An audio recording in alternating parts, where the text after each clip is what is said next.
Return on assets is defined as net income divided by total assets.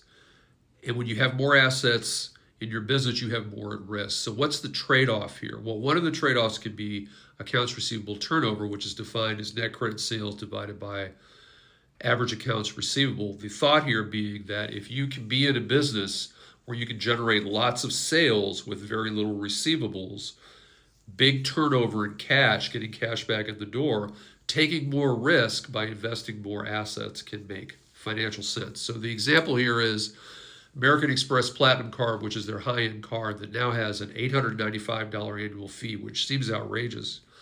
But the cardholders get up to $3,000 in benefits, perks, and discounts, credits on the card if they use all the benefits. So there's a trade-off there.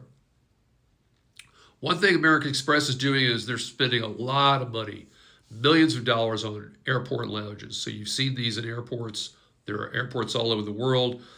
They're spending hundreds of thousands of dollars, maybe millions of dollars on high-end lounges for card holders. So they're investing more in assets, they have more at risk. So what's the trade-off here? Well, American Express makes their money from credit card transaction fees for the most part.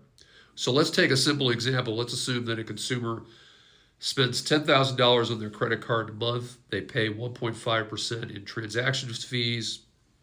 That's $150 in fees for that month. So if you can take that and expand that and think about millions of card holders, that's tons and tons of transaction fees.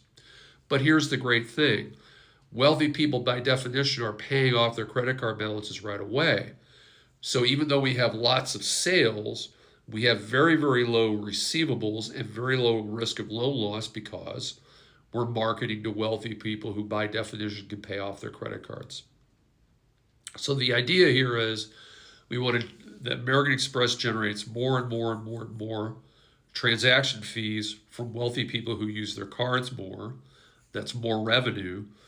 But people are paying off their balances right away. So there's not a receivable risk and there's not a risk of loan loss from people who have to pay off their cards. So the point here is any business that has high turnover and can collect cash faster than other businesses, or even collect cash faster than their competition, is really an advantage, and that's the kind of company that's willing to invest more in assets.